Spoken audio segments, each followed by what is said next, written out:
James writes in James chapter 5 and verse 10,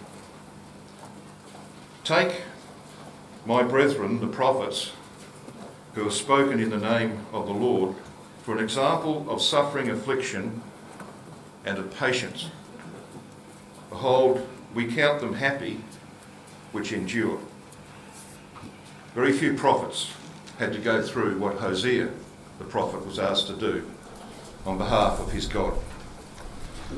And when you come to look at Hosea chapter 1, Yahweh asks Hosea to model his own experience with the nation of Israel. And when you look at what he's required to do, in verse 2, the beginning of the word of Yahweh by Hosea, "And Yahweh said to Hosea, Go, take unto thee a wife of whoredoms, and children of whoredoms, for the land hath committed great whoredom, departing from Yahweh." And he obeys. Verse 3 tells us, "He went and took Gomer, the daughter of Diblaim, which conceived and bare him a son." The first son, of course, was named Jezreel. Now, if you have any doubt about what Yahweh is asking him to do, just take a quick look at Ezekiel chapter 23, verses 1 to 3. Because this is exactly what God himself had done. He had taken a harlot for a wife. And we are told that in Ezekiel chapter 23. Verse 2. "Son of man, there were two women, the daughters of one mother, and they committed whoredoms in Egypt in their youth." Now, I'm not going to read the rest of it because it's a bit unpleasant for a memorial meeting, but I'm going to take you to verse 8. Because verse 8 explains this is after they've left Egypt. This is their history as a nation. Verse 8 says, "Neither left she her whoredoms brought from Egypt." And it goes on to talk about those whoredoms. You see, the point being made here is that when Yahweh redeemed his people out of Egypt to fulfill the promises to Abraham, he took a woman, a wife, whom he married at Sinai, Exodus chapter 19. She became his wife, a special people, his inheritance, a holy nation. He married a wife who had committed whoredom in Egypt against him. And that was what the nation did thereafter, throughout their history, going off to serve other gods, bowing down to the gods of the nations around them, etc. And what God does with Hosea is to ask him to model, to mimic Yahweh himself, brothers and sisters. I don't think we need to complain about our lot in life. I think James is quite right that there was great suffering brought upon some of God's prophets, and they had to show patience and endurance. This man was to make a marriage covenant with a harlot. The first child was his own, but the next two were not. First one was named Lo Ruhamah in verse 6. The next one, in verse 9, was named Lo Ami. Lo Ruhamah means not having obtained mercy. Lo Ami means not my people, because they were not Hosea's children. We know that from chapter 2 and verse 4. In Hosea 2 verse 4 we read, "I will not have mercy upon her children, for they be the children of whoredoms." So you see, here is the prophet modelling the experience of Yahweh himself. None of us, brothers and sisters, have been called upon to do that, have we? None of us. So here is a man with a marriage covenant that's going nowhere. And his wife leaves him, and we know the story. We know the day comes, if you come to Hosea chapter 3, verses 1 to 3. The day comes when he brings her back into his home. But there's no physical relationship between these two, because the marriage is not ready for that yet. There has to be a restoration. We read in Hosea 3 and verse 1. "Then said Yahweh unto me, Go yet love a woman beloved of her friend." The word means an associate. yet an adulteress, according to the love of Yahweh toward the children of Israel, who look to other gods and love flagons of wine. So Hosea goes to redeem his estranged wife. Verse 2. So I bought her to me for 15 pieces of silver, the symbol for redemption, and a homer of barley, and a half homer of barley, which was the price of a slave. She was enslaved in her apostasy and her corruption. And he's going to redeem her. And verse 3, he says, I said unto her, thou shalt abide for me many days. Thou shalt not play the harlot, and thou shalt not be for man, not even me. You're going to be in my house, and until you are corrected, there can be no restoration. And I also for thee. You know, that is the story of the future. When you come back to chapter 2 of Hosea, to verse 14, Yahweh is going to redeem his people. Verse 14, therefore, behold, I will allure her and bring her into the wilderness. He means the wilderness of the peoples of Ezekiel chapter 20 and verse 35 to 38. And I will speak, and the word should be rendered, I will speak to her heart, and I will give her her vineyards from thence, and the valley of Achor for a door of hope. It's talking about the work of Elijah, who finally, after 40 years of the second Exodus, will bring the redeemed of Israel, the new generation, back into the land to meet their Lord. And you go on and see what it says here.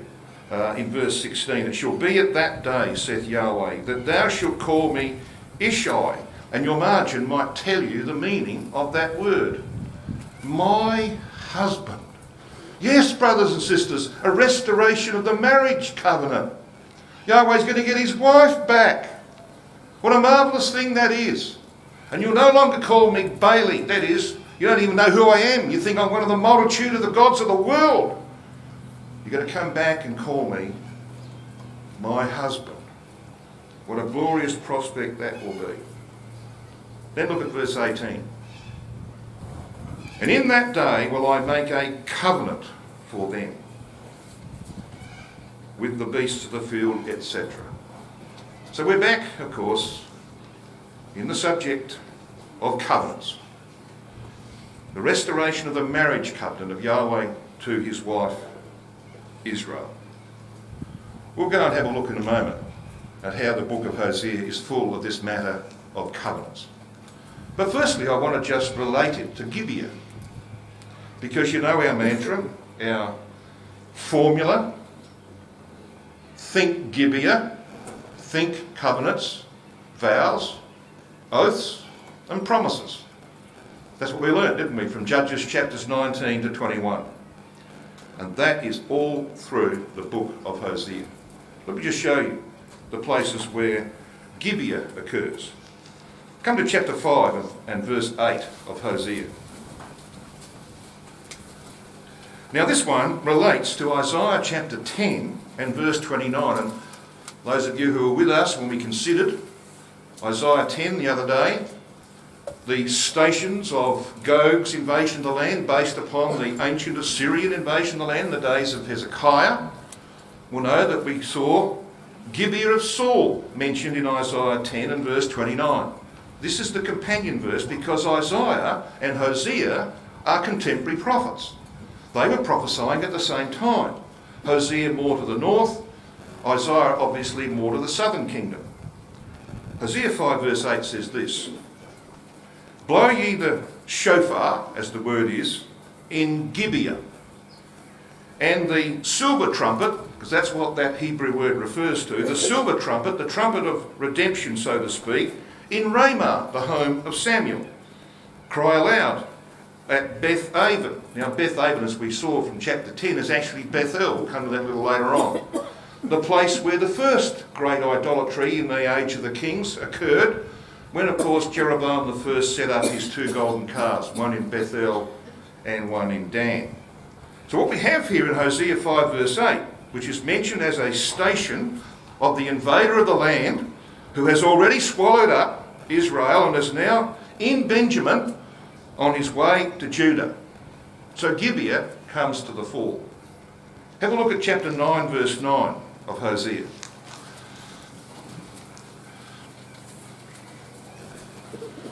Hosea 9 and verse 9. They have deeply corrupted themselves as in the days of Gibeah. There he will remember their iniquity. He will visit their sins. Have a look at chapter 10 of Hosea and verse 9. O Israel, thou hast sinned from the days of Gibeah. Now we reviewed this verse, didn't we, in a previous session. There they stood. The battle in Gibeah against the children of iniquity did not reach them. It did not change their future behaviour. They did not learn the lesson of Gibeah, that when you make covenants, you must keep them. And that's the great lesson that we have been considering in this series of studies. So what about covenant in the book of Hosea? We saw the one in chapter 2 verse 18, and I think it's not a bad idea to highlight these in your Bible. I have them in blue because of course blue is the colour of heaven, and heaven recognises covenants. So we have in verse 18, in that day will I make a covenant for them, says Yahweh. When you come to Hosea chapter 6 and verse 7, you read this. Hosea 6 and verse 7. But they, like Adam, and that's what that Hebrew word is, your margin will tell you that, they, like Adam, have transgressed the covenant. There have they dealt treacherously against me. So covenant is a very prominent theme of the prophecy of Hosea. Cast your eyes across to chapter 8 and verse 1. Set the trumpet to thy mouth. He shall come as an eagle against the house of Yahweh, because they have transgressed my covenant and trespassed against my law.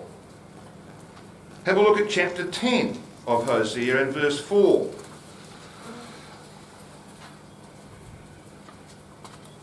Chapter 10 verse 4 reads, they have spoken words swearing falsely in making a covenant. Thus judgment springeth up as hemlock in the furrows of the field. And finally, Hosea chapter 12 and verse 1. Chapter 12 verse 1 we read, Ephraim feedeth on wind, and followeth after the east wind. He daily increaseth lies and desolation, and they do make a covenant with the Assyrians, and oil is carried into Egypt. They were always making covenants with anybody else except their God. Certainly didn't keep the one that he had made with them. So why is this important? Why was it important to lay that foundation here in Hosea? Well, the importance, as our brother Greg mentioned in his introduction, is that this is where Christ's mind was on the way to the cross. That's why it's important for us this morning. This is where he was, brothers and sisters, as he made his way from the presence of Pilate, having been just rejected by his own people as their king. This is what he was thinking about. And his mind was taken by Hosea back to Judges 19 to 21. And in his mind was ringing the mantra, think Gibeah, think covenants, oaths, vows, because they were broken in the most hideous manner in the presence of Pilate, as we shall see. So I want to trace this. If you come with me to Hosea chapter 10, which was read for us, just a mention of this name Beth-aven, because in verse 8 that we're going to read in a second, you see reference in verse 8 in the second line to Aven. Now that's the abbreviated form of the name Beth-aven back in verse 5. The inhabitants of Samaria, it says in verse 5, shall fear because of the calves of Beth-aven. The calves, plural, are the two golden calves, of course, of Jeroboam the first. And if you want proof that Beth-aven in fact is Bethel, you just need to take a note of verse 15. Because verse 15 says, so shall Bethel do unto you because of your wickedness. So we are told. And I mention that, brothers and sisters, because yesterday we spoke about letting the Bible speak for itself. And we need to do that. When you're reading, read the context. And Christ's mind was in the context of the book of Hosea, and especially chapters 9 and 10, as we shall see. Now I'm going to ask of you some dexterity here today. I'm going to ask you to be in two places at the same time, and sometimes I'm going to ask you to be three places, so you have to have three hands, if you can. But firstly, let's try two, shall we? Just keep your hand, if you can, in Hosea 10. We're going to go in a minute to Luke 23. You might want to look up Luke 23 and have that in the other hand.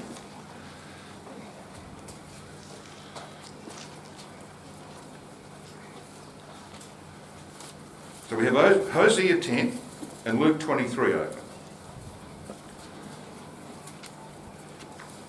Let's read verse 8 of Hosea 10. The high places also of Avon, meaning Bethel, the sin of Israel, shall be destroyed. The thorn and the thistle shall come up on their altars. And these are the words that Christ quotes on the way to the cross. And they shall say to the mountains, cover us, and to the hills, fall on us. Now, if you can flick over to Luke 23, he makes that quotation in verse 30. Now, in a moment, we're going to go back and have a look at the previous verses to verse 30. But I just want to make this connection, the link between Hosea and what is happening here in the mind of our Lord. Verse 30 we read, then shall they begin to say to the mountains, fall on us, and to the hills, cover us. So his mind is back in Hosea chapter 10. I wonder why. Why would that be the case? Well, we've got to go back to Hosea 10. You can drop Luke 23 for the time being. We'll be back there shortly. Come back to Hosea chapter 10 and to verse 3. Hosea 10:3 we read, for now shall they say, we have no king. That was going to be heard in the ears of our Lord Jesus Christ, as you well know. So what we need to do now is to go to the place where he heard it, and that's John chapter 19 and at verse 15. Here he is in the presence of Pilate. I'm going to read the introductory verses to verse 15. We will go back to verse 12. John 19, verse 12. And from henceforth Pilate sought to release him. But the Jews cried out, saying, and this is the beginning of the ultimate repudiation of covenant by God's own people. The Jews cried out, saying, if thou let this man go, thou art not Caesar's friend. Whosoever maketh himself a king speaketh against Caesar.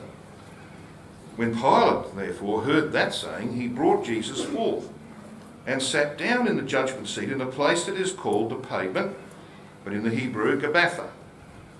And it was the preparation of the Passover, and about the 6th hour, and he saith unto the Jews, trying to turn their minds, he said, behold your king. But they cried out, away with him, crucify him. Pilate saith unto them, shall I crucify your king? The chief priests answered, we have no king, but Caesar. It is the ultimate repudiation of covenant. Listen to the words written by Vincent in his word studies about this incident in John 19 and verse 15. We have no king but Caesar, he says. These words, uttered by the chief priests, are very significant. These chief representatives of the theocratic government, and he mentions theocratic government because, of course, of the promises made to David. these chief representatives of the theocratic government of Israel thus formally and expressly renounce it and declare their allegiance to a temporal and pagan power. This utterance is the formal abdication of the messianic hope. Can't do any worse than that, can you? You cannot do any worse than that. But they did it. And Christ knew they were going to do it because he knew Hosea 10 verse 3. Israel shall say, we have no king. And it had just been fulfilled. Now, it's a remarkable thing, brothers and sisters, that while the Jews, at least their leadership, had repudiated Christ as a king, Pilate maintained him to be their king. And you're aware, of course, when you are in John chapter 19, of verse 19. And Pilate wrote a title and put it on the cross. And he wrote this in 3 languages. And the writing was, Jesus of Nazareth, the King of the Jews. Isn't that ridiculous? That the Jews, of all people, the Jews reject Christ as their king. And yet Pilate, the representative of the pagan emperor in Rome, declares him to be the King of the Jews. That is how bad it was. Which is why Christ's mind was back in Hosea. What we're going to do now is we're going to have a look at Hosea chapters 9 and 10 in relation to what we read in Luke 23. So can you have your 2 hands in place again, please?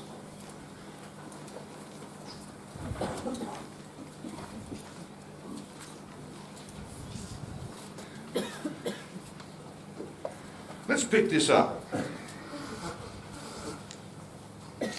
Just a little hint for a start. In Hosea chapter 9 and verse 10, we read, I found Israel like grapes in the wilderness. I saw your fathers as the first ripe in the fig tree at her first time. We all know that the fig tree, of course, is one of the symbols for the nation of Israel.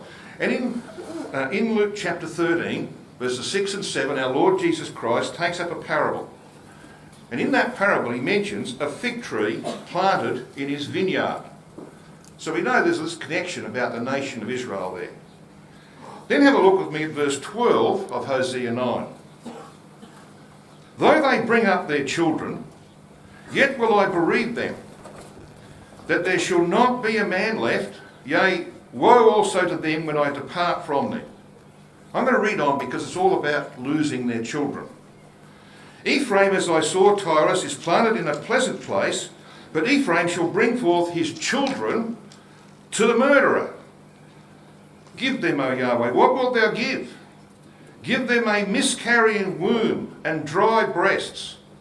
And again in verse 16, Ephraim is smitten, their root is dried up, they shall bear no fruit. Yea, though they bring forth, yet will I slay even the beloved fruit of their womb. That's all picked up in Luke chapter 23. So come to Luke 23 and verse 27.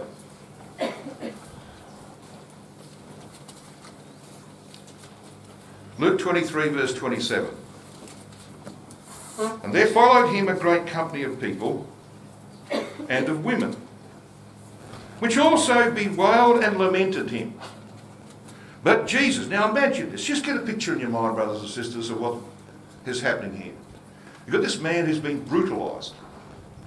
He is stumbling under the weight of the T-piece of the cross on which he's going to be crucified. And he looks up from this burden. He looks up and he sees this group of women weeping, bewailing him. This is the character of the man we've come to remember today.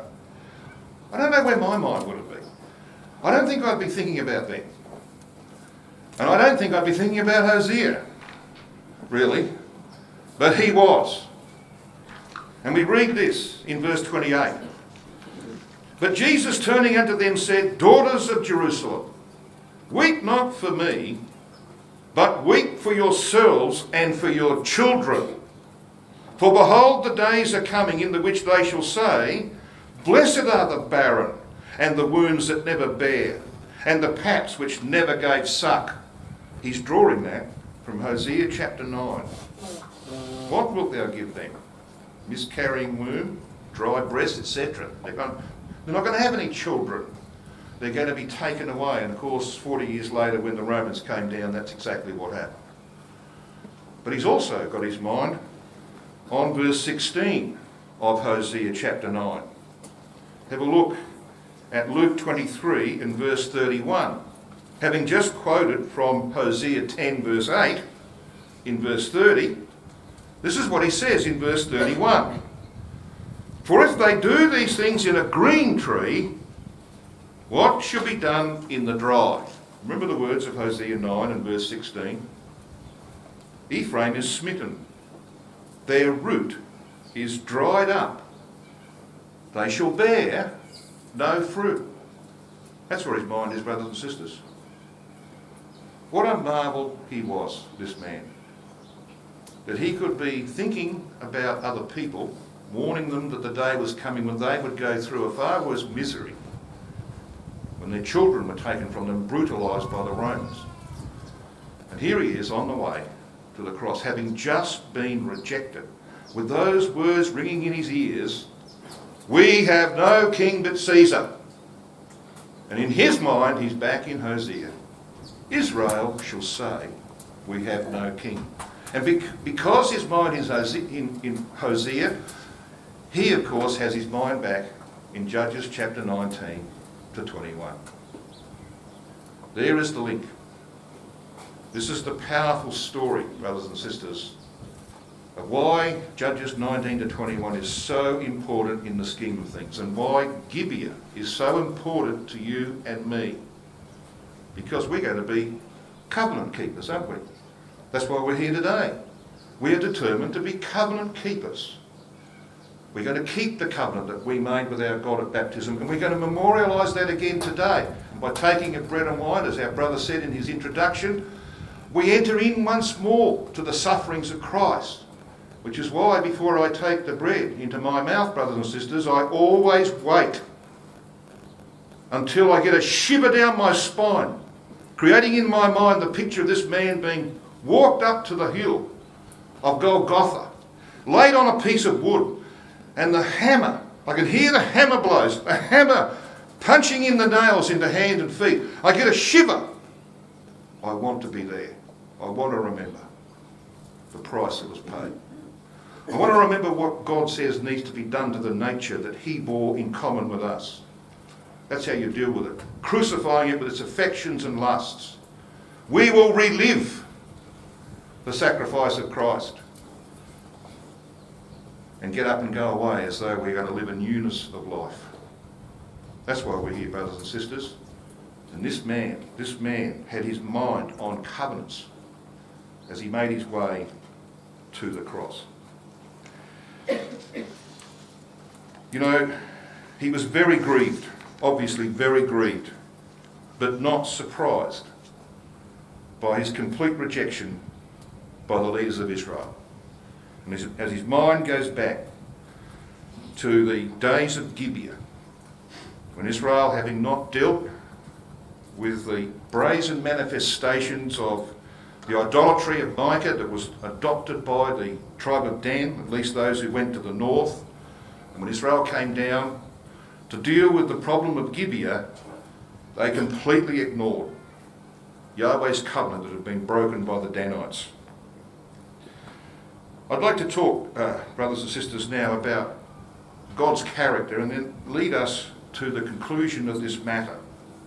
Because you see, there is a conclusion to the matter of covenant. Come to Hosea 14.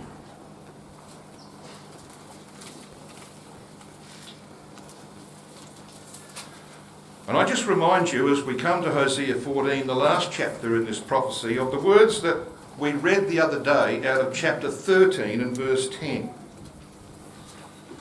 Where Yahweh says in verse 10, "I will be thy king." "Give me a king," they said. "Well, yes, I will be thy king. And I gave thee a king," he says in verse 11, "in mine anger, and took him away in my wrath. But change is coming. Look at verse 1 of Hosea 14. O Israel, return unto Yahweh thy God, for thou hast fallen by thine iniquity. Take with you words. So what do you do with words in this context? Well, you make commitments. Take with you words, and turn to Yahweh and say unto him, take away all iniquity, and receive us graciously, so we will render the calves of our lips. So there's sacrifice involved here. Assyria shall not save us. We will not ride upon horses, neither will we say any more to the work of our hands, ye are our gods, for in thee the fatherless find mercy. I will heal their backsliding, says Yahweh in verse 4. I will love them freely, for mine anger is turned away from him. And it goes on to speak about the refreshing newness of life and growth. You know, if they do this in a green tree, said Christ, while I am here, what will be done in the dry? Well, it's been very dry for a whole long time, right down to today. But it's going to change. And look at the language, the freshness of the language here in verse 5 of chapter 14. I will be as the dew unto Israel. He shall grow as the lily and cast forth his roots as Lebanon. And goes on to talk about that in the productivity in verse 7. They that dwell under his shadow shall return. They shall revive as the corn and grow as the vine. The scent thereof shall be as the wine of Lebanon. And you see at the end of verse 8, Ephraim's going to say, I am like a green fir tree. From me thy fruit is found.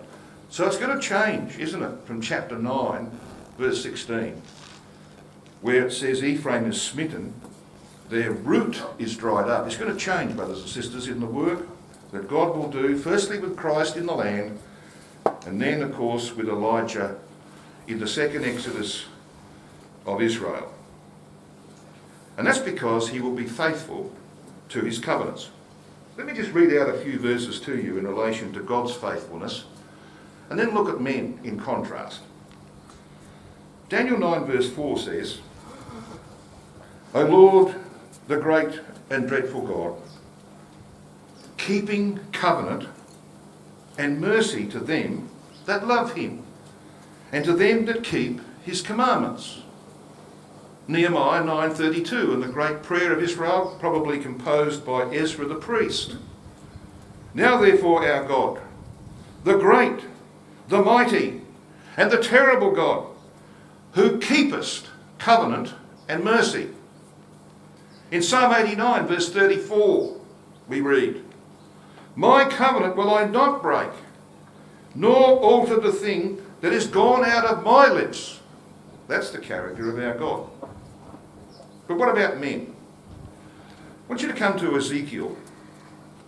Ezekiel chapter 17. I'm going to read to you a passage from the previous chapter, chapter 16. And then look at Zedekiah and covenants in chapter 17. In Ezekiel 16 and at verse 59 we read, For thus saith Adonai Yahweh, I will even deal with thee as thou hast done, which hast despised the oath in breaking the covenant. And there was an example, a glaring case of a man who just happened to be the last king of Judah before the next king comes and takes his throne. His name was Zedekiah. I will overturn it, as you well know, until he come whose right it is, and I will give it him. So what about this Zedekiah? Well, we read about him in verse 15 of Ezekiel chapter 17. We might just slip back to verse 14. That the kingdom might be base, that it might not lift up itself, but that by keeping of his covenant it might stand. But he rebelled against him in sending his ambassadors into Egypt. So what's the story here?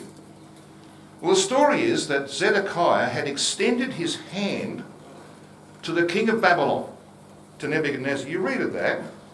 If you go down to verse 18 of Ezekiel chapter 17. In verse 18 we read, "Seeing he despised the oath which he made with the king of Babylon, by breaking the covenant, when lo, he had given his hand, and hath done all these things, he shall not escape." I think there is a little hint there about what we do when we receive into fellowship someone who's been newly baptised. We do it according to the prescription of the New Testament, don't we? We extend the right hand of fellowship. And when you put out your right hand and shake another's hand, there's a form of commitment or covenant involved. In other words, you're introducing this newly baptised person into the community because they have committed themselves. They have just entered into the death and resurrection of Christ. They have committed themselves, and the brother who's extending his hand has committed himself. And there's this, as it were, an agreement that we will follow through. Zedekiah did. He made a covenant with the king of Babylon and couldn't even keep that, leave alone one with Yahweh. So he extended his hand. Look at what that verse, in verse 19, what it says. "Therefore thus saith Adonai Yahweh, as I live, surely mine oath that he hath despised," because it was done in the hearing and sight of Yahweh, and when you involve him, he will bind you to it. "And my covenant that he hath broken, even it will I recompense upon his own head." Now, I don't think there's any way that we can suggest, brothers and sisters, that covenants are not important when you read verses like that. And Israel's going to change in the future. In Jeremiah 50 and verse 5 we read, "They shall ask the way to Zion with their faces thitherward, saying, Come, and let us join ourselves to Yahweh in a perpetual covenant." Now, if it's a perpetual covenant, it means it's never broken. "Let us join ourselves to Yahweh in a perpetual covenant that shall not be forgotten." In Ezekiel 20 verse 37, in that passage which deals with the second Exodus, this is what God says about the return of his people to the land. "And I will cause you to pass under the rod, and I will bring you into the bond of the covenant." Brothers and sisters, we know the way, don't we? As our hymn says, we know the end, we know the way, and some with life he will endow. Shall we be with him in that day? We make the answer now. You and I have made covenants. And we're here this morning because we want to renew it, as it were. To restore in our minds, brothers and sisters, how important it was. And we went down into the waters of baptism and rose to a newness of life. And we have a king, don't we? Israel said, "We have no king but Caesar." I'm going to conclude here this morning by reading from the preface to Elpis Israel. You'll find this actually in your notes. Brother Thomas wrote in the preface to Elpis Israel these words: "The future movements of Russia are notable signs of the times, because they are predicted in the scriptures of truth. The Russian autocracy, in its plenitude and on the verge of its dissolution, is the image of Nebuchadnezzar standing upon the mountains of Israel, ready to be smitten by the stone. When Russia makes its grand move for the building up of its image empire," which is why many of us are so excited, when Russia makes its grand move for the building up of its image empire, then let the reader know that the end of all things as at present constituted is at hand. The long expected but stealthy advent of the King of Israel. The King of Israel? Yeah. Their last king. Will be on the eve of becoming a fact. And salvation will be to those who not only look for it, but have trimmed their lamps by believing the gospel of the kingdom unto the obedience of faith and the perfection thereof in fruits meet for repentance. Brothers and sisters, let us then partake of the bread and wine of good intent, because that's what it is, the bread and wine of good intent to follow through and to walk in the steps of the one we've come to remember today, Israel's king, whom they rejected, but whom we love.